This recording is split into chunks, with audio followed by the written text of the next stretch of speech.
I want to thank the Human Rights Task Force. I want to thank the university. I want to thank the mayor. I want to thank all of you for being here. When Joanne first reached out to me and asked me about coming here, she mentioned it was the Voting Rights Act. Actually, it was a town hall in St. Louis on media coverage of Ferguson and how the media did. And as president of NABJ, they asked me to moderate it. And I was very happy to do so because I thought it was important that we take a look at what did the media do right and what could we do better. And so that was a very important panel. It was reported by C-SPAN, and C-SPAN put it up on the air.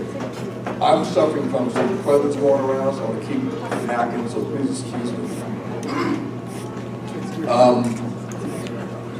The Voting Rights Act is very important. How many of you have seen the movie Selma? Yeah. So those who've seen the movie, you know how important this is. So something about me. I was born a Navy brat in Chelsea, Massachusetts, back in a couple years ago. And my family lived in Cambridge, and I lived there for a couple of years. My grandfather was, I didn't learn this till later, my grandfather was the first black man to serve as a conductor on the Massachusetts Bay Transportation Authority, the MBTA, then basically the subways. He got very active later in his life in the Commission for the Aging for the state of Massachusetts, so he was a very prominent guy, and I guess that's kind of where I get my advocacy gene from. So after Cambridge, my dad got transferred to Long Beach, California, and lived in Long Beach for a couple of years. I went to kindergarten and first grade in Long Beach. Then he got transferred to Pittsburgh, Pennsylvania. I lived in Pittsburgh for a while. Went to, I think, first and second grader.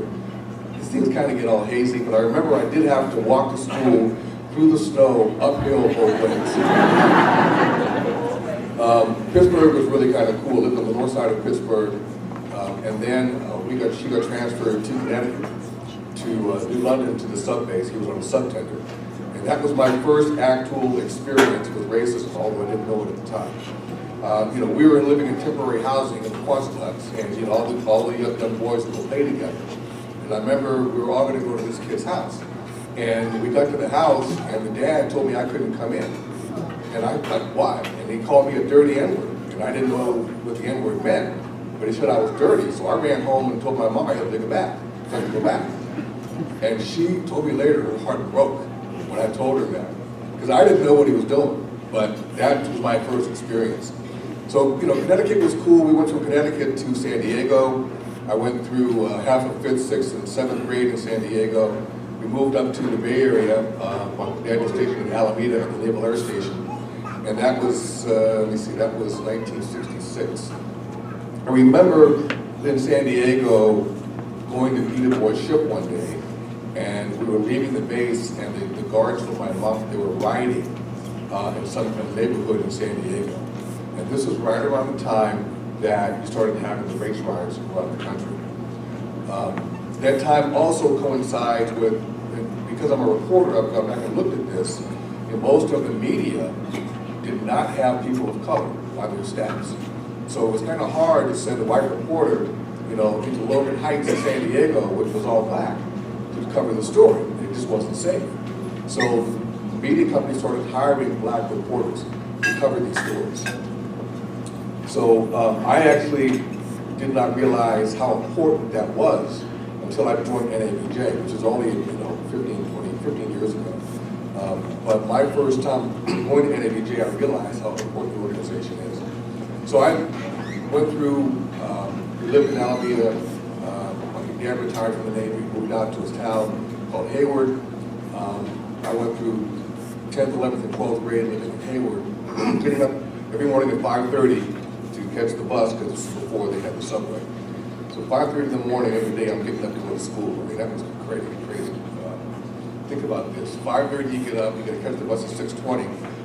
I got to be pretty fast, because I'd always be late, and I had to run up to the bus to catch it. So it was kind of cool. I ran track in high school, played soccer, graduated, and then joined the Navy. Actually, I joined the Navy before I graduated. I got stationed in San Diego, got stationed from there, went to Guantanamo Bay, Cuba, and then got stationed in Newport, Rhode Island, and then we went into the shipyards in Philadelphia. In Philadelphia, I learned that being a DJ was kind of cool, especially when you go to parties. How many of you remember going to parties when you were young? Where they had the record player, and the same song would play over and over and over again. So I actually started being the DJ, changing the records. We had a different song come on. And then one thing led to another, and eventually I decided I wanted to be a DJ on the radio. And so I came home from Pittsburgh. By that time, I got out of the Navy in Philly, worked there for a while, went to DC, and then moved to Pittsburgh, was there for a couple of years, then came home, because in order to get a job as a DJ, you either had to have formal education or experience. And you can't get the experience without the job, and you can't get the job without the experience. So I took the education route. I came home, went to a community college, and I kept asking them to give me an airship, and the guy kept telling me, no, you can't get on the air yet, because you haven't taken all the classes. And I said, dude, I'm a gentle Gemini, guaranteed to satisfy, especially once I get high. I can do this. And he said, no. The first chance I had on the air was doing the news. And I found out that doing the news was kind of cool. You know, you learn a lot about what's going on in the world. I like being informed. So I started doing that, and then when I graduated, I got my first job at a radio station.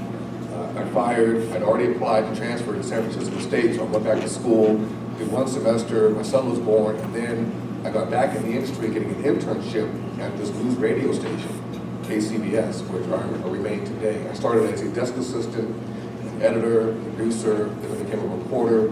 During the '89 earthquake, I became a reporter then because they need people to go out and cover stories. And I did that at the station for a number of years, and then eventually I got recruited from corporate HR to become the diversity director because I was very intent on increasing diversity in our station, and I did it now for corporate. So that was a very eye-opening experience for me because I found out that people talk the talk about diversity, but they don't walk the walk. They have to have somebody tell them why it's important for them to do that. And you know, we always talked about, well, we can't find qualified people. Well, I asked my news directors, where are you looking? Well, I don't have time to look, but I have an opening. The resumes I get just aren't very good. I said, well, if you're looking for the people of color, they already have jobs. They're not looking for your job. You gotta go out there and find them. And that's what my job became. So let's go back a little bit to the 60s and the long hot summers.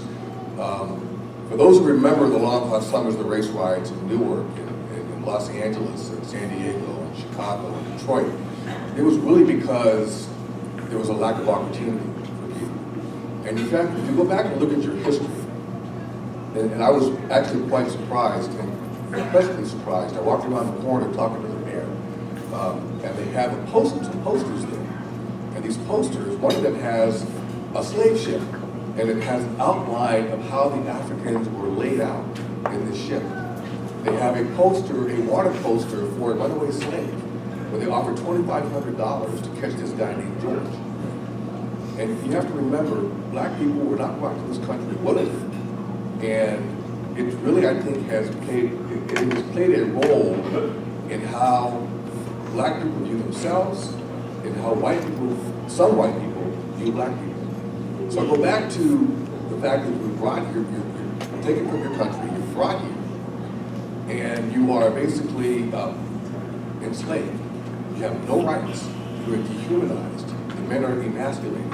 I mean, it was just terrible. And it turns out the first police in the United States, guess what their job was? To track down runaway slaves. I mean, that's how policing started in this country. So we have a lot of controversy now about black men being shot by the police. And I'm thinking like myself, okay, I'm a white police officer, and here comes this black guy. I know, well, this guy's ancestors were brought here. We've done everything in our power to keep him down. We won't give him a job. We put him in jail, so now we can't get a job. This guy's pissed off. Excuse me, this guy's angry. And I think that is one of the reasons why we have the atmosphere that we have today when it comes to the police. But going back to the civil rights movement, a lot of people talk about how the movement started. Obviously, people were very upset. For those of you who've seen the movie Selma, you realize that voting is the only way you can really change your lot in life. But blacks were systematically excluded from voting. There was a number of ways that they did this. And on your table you have this piece of paper that calls the Alabama Liberty Test. So if you're a black person and you finally gather up the strength to go out and register to vote, in some places you had to pass a test. So I'll ask you, which of the following is a right guaranteed by the Bill of Rights? Public education, employment, voting, or trial by jury? Who knows the answer to that? Now, I know you all have the answer sheets. But if you haven't looked at the answer sheet, who would you think the answer to that is? Yeah, but imagine this, that you go down to register to vote, and they give you this test, which this is only the first half of the test. There's 50-something questions. And if you get one wrong, you aren't qualified to vote. Now, I know for a fact, a lot of white people wouldn't answer these questions either, but it didn't matter. They didn't have to take the test. And that's what was happening with voting in the South. Other things that they did. You have to have somebody vouch for you. What do you mean vouch for you? You have to have a qualified registered voter vouch for you and say that you're okay. I'm in a county where you have, 10,000 people, 8,000 of them are black, 2,000 are white, but they're the only one registered to vote. Is a white person going to vouch for a black person to vote, knowing that these guys are good to come visit them at night? I don't think so. So that was a systematic way to keep people from voting. So that's why if you watch, I keep referring to the movie Summer. When you watch this movie, you see Dr. King talking to President Johnson, saying you have to sign this bill, you have to pass this bill. And Dr. Johnson kept saying, well, hold on, we're going to get to it. And after a while, people just say, no, I'm tired of waiting.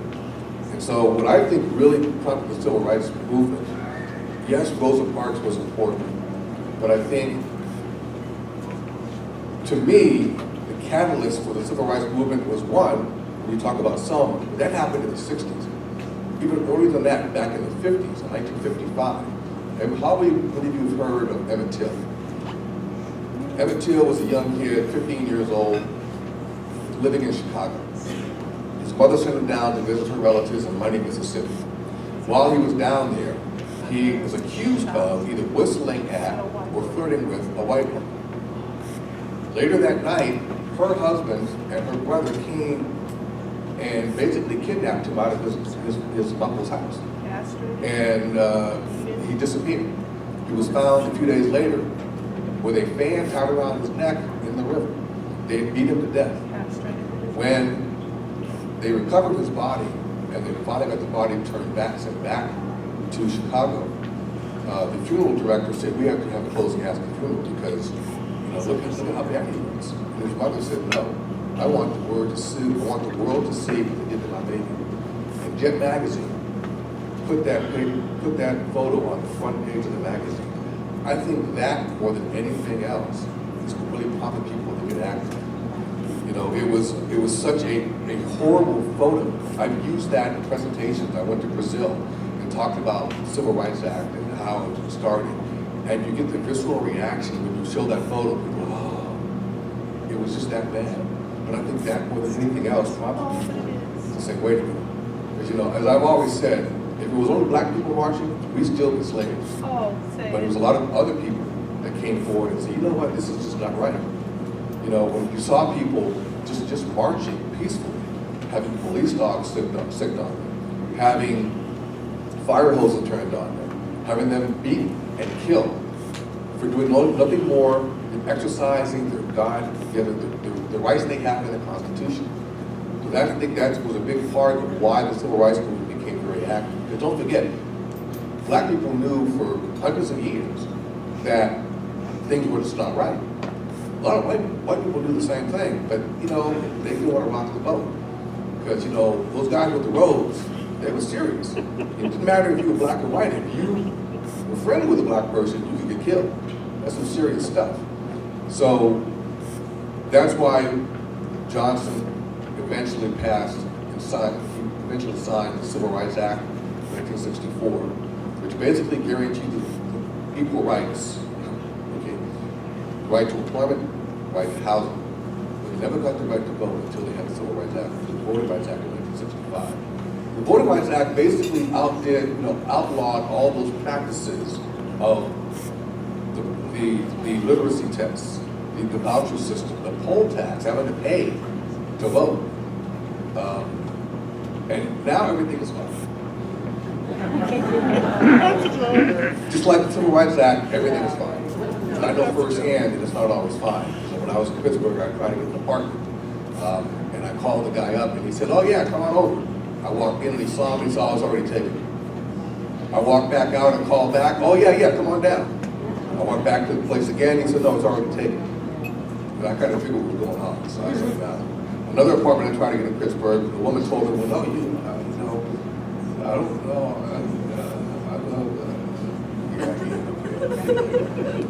It really is shocking to a lot of people when you hear about that. That's why they've gone through and have the housing volunteers who go in. 2 people will apply for an apartment, black person, white person.